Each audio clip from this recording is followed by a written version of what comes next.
a todas e todos, bem-vindos ao canal onde falamos de riqueza com leveza. O meu nome é Inês e hoje vou-te falar sobre reforma antecipada. Afinal, como é que se calcula o valor que temos de ter para nos reformarmos antecipadamente?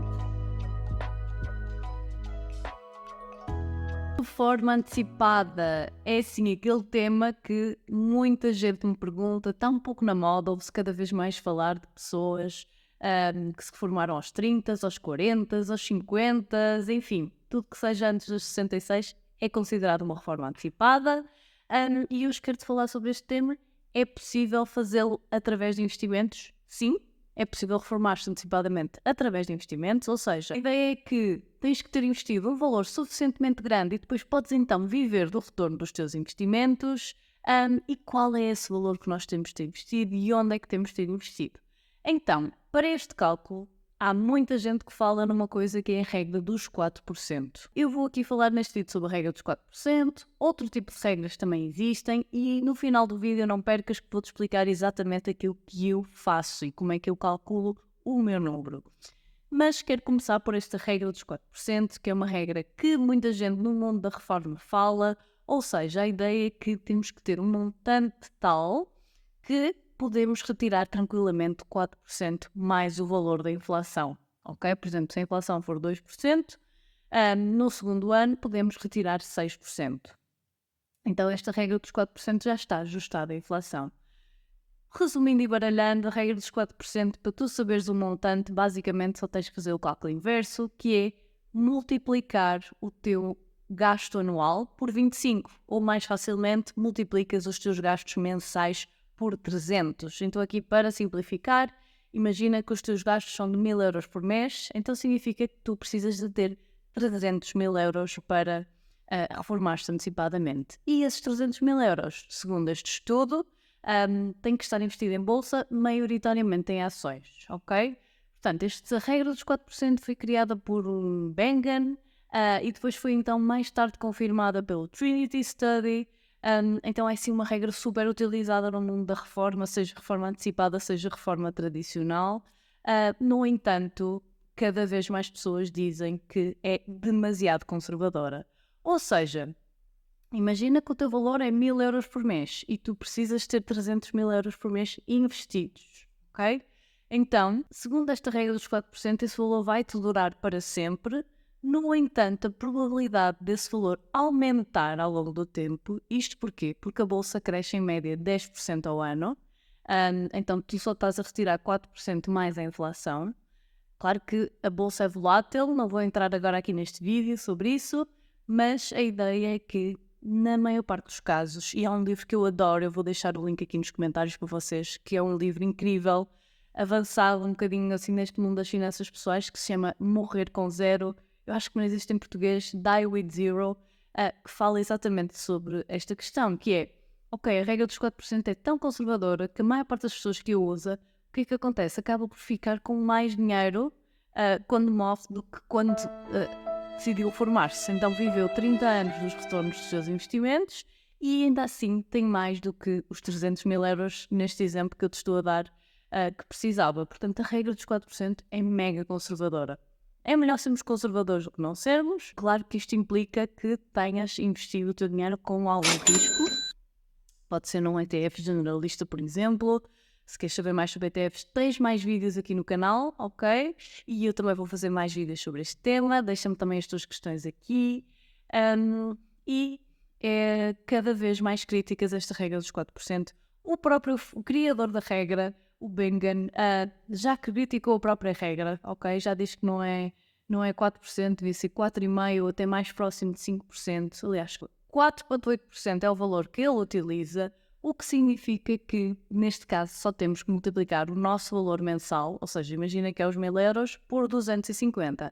Então, em vez de precisarmos de 300 mil euros, na realidade precisamos de 250 mil. Ok, ainda é imenso, imagino que estejas a pensar isso, mas é muito menos do que 300 mil, não é? São 50 mil euros do que 300 mil.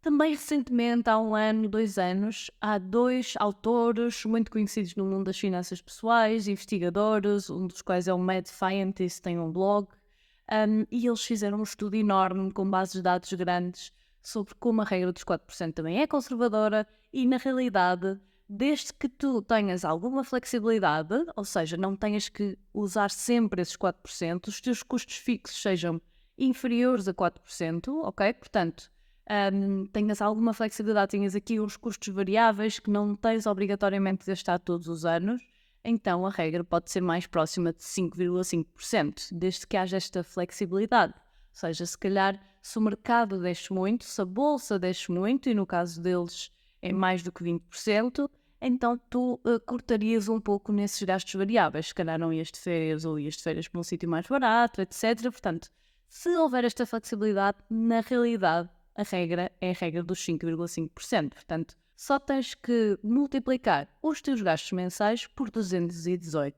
Portanto, 1000 euros, inicialmente com a regra dos 4%, terias que ter 300 mil euros investidos.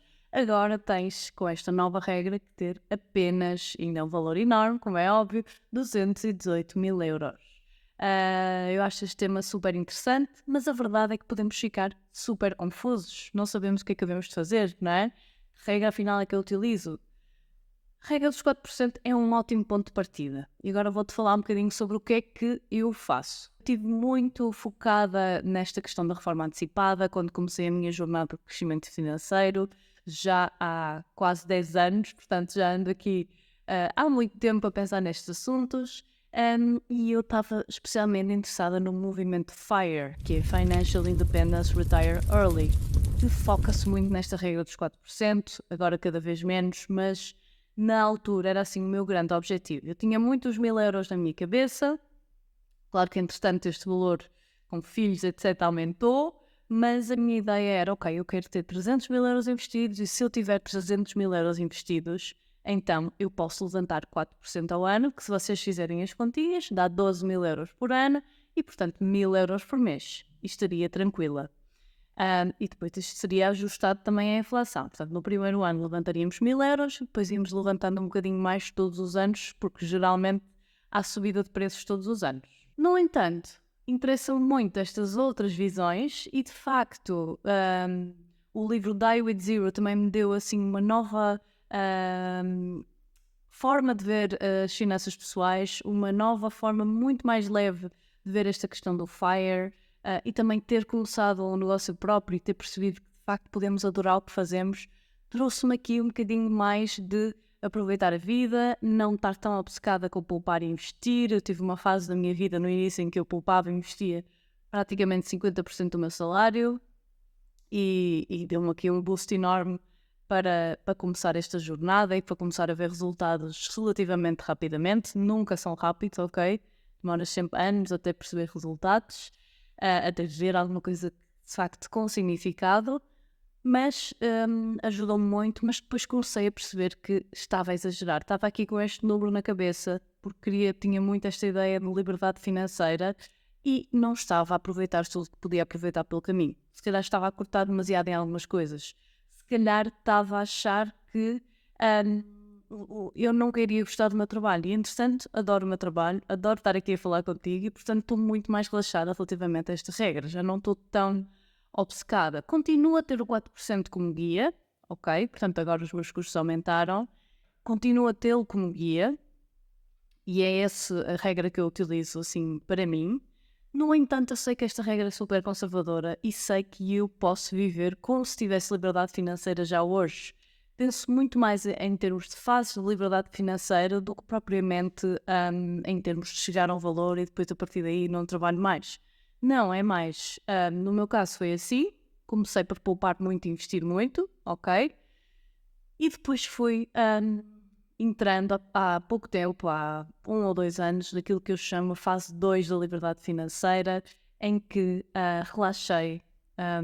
Isto não significa que na fase 1 eu tive sempre a poupar e investir 50%. Não, também houve fases em que não consegui, mas o meu objetivo era sempre poupar e investir o máximo possível. E depois relaxei, percebi que se eu investir 10, 20% estou tranquila porque já tenho um valor significativo investido que me permite tomar esta decisão. E eu sinto que estou muito a entrar no que eu chamo a fase 3. A fase 3 é aquela fase em que eu já tenho dinheiro suficientemente investido, é que eu sei que vou chegar ao meu valor da regra dos 4%, e eu até nem preciso colocar mais. Então eu simplesmente ganho dinheiro para as minhas despesas, mas não preciso colocar mais nos investimentos. Eu já estou nesta fase, mas psicologicamente ainda sinto vontade de investir mais e ainda consigo, porque todos os meses consigo um extra, não é de todo 50% do meu salário, mas consigo investir 20% do meu salário, portanto isso dá-me tranquilidade, mas na realidade não preciso. Então estou aqui muito nesta fase 3, portanto, guio-me com a regra dos 4%. Eu acho que pode ser um bom guia para vocês, mas sabendo que é um valor demasiado conservador, o importante é termos de facto este caminho, automatizar ao máximo estas poupanças e investimentos, aproveitar a vida e saber que demora anos e anos e décadas às vezes até sentirmos um retorno bom dos nossos investimentos. Eu já estou nesta fase em que sinto, todos os meses recebo um valor significativo, não chega para pagar as minhas despesas, mas dá-me liberdade, dá-me poder, dá-me opções e dá-me tranquilidade também. E ter um fundo de emergência, umas poupanças também para nos aguentarmos em períodos conseguimos poupar menos, isso é que é o mais importante. Então estou muito nesta onda de relaxar, aproveitar a vida, ter este guia que é o meu valor FIRE, mas sem estar obcecada com ele. Espero que este vídeo tenha ajudado e te ajude também a calculares o teu valor. Obrigada por estares aí e vemo-nos no próximo vídeo.